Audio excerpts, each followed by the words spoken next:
આજે ચાર વાગે રજૂ કર્યા હતા મારું ને ચીફ ફાયર ઓફિસરને, અને રિમાન્ડ અરજીમાં 4 દિવસના રિમાન્ડ માગેલા હતા, જેના મુખ્ય ગ્રાઉન્ડ એવા હતા કે 1,80,000 રૂપિયા તો એ રંગિયાત પકડાણા છે, અને બીજા 50,000 રૂપિયા છે ને એના ટેબલ ઉપર આ 1,80,000ની સાથે હતા.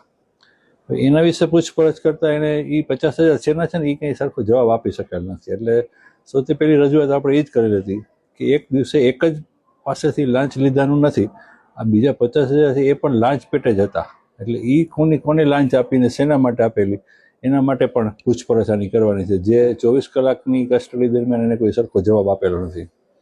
બીજું, એને ભુજ ખાતે એના જે મકાન છે ત્યાં પણ ઝડપી કરવામાં આવેલી છે, બીજી જગ્યાએ પણ ઝડપી કરવામાં આવે છે.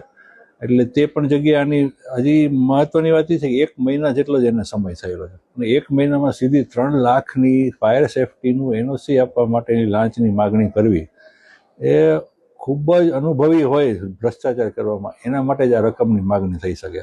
કારણ કે એવું કોઈ શરૂ કર્યું હોય કે નવા હોય એની કોઈની આ હિંમત ન થઈ શકે. એટલે સૌથી મોટો તપાસનો મુદ્દો એ છે કે આટલા 20-25 વર્ષની નોકરી દરમિયાન એમણે કેટલી અપ્રમાણસરની મિલકત ધારણ કરેલી હોય, કોની પાસેથી લાંચ લીધી હોય, આ બધી ઊંડાણપૂર્વક તપાસ કરવી જરૂરી છે.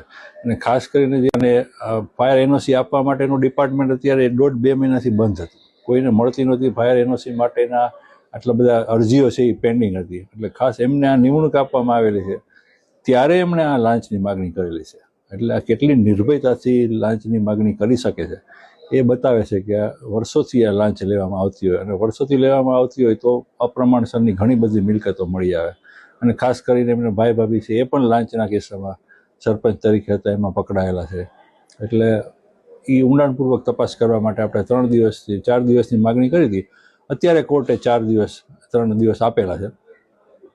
આજે નવે જે ભારતીય નાગરિક સુરક્ષા સંહિતા આવેલું છે એમાં તો આપણે 15 દિવસના રિમાન્ડ માગી શકીએ છીએ, પણ એ જે પહેલા 15 દિવસ હતા એની બદલે હવે 40 દિવસની અંદર કોઈ પણ 15 દિવસના રિમાન્ડ માગી શકીએ. એટલે મને આશા છે કે 3 દિવસમાં નવી એટલું કંઈક તો એવું મળી જ આવશે કે વધુ રિમાન્ડની જરૂર પડે. સામેવાળા વકીલ દ્વારા પણ અપીલ કરવામાં આવી કંઈક કવરની?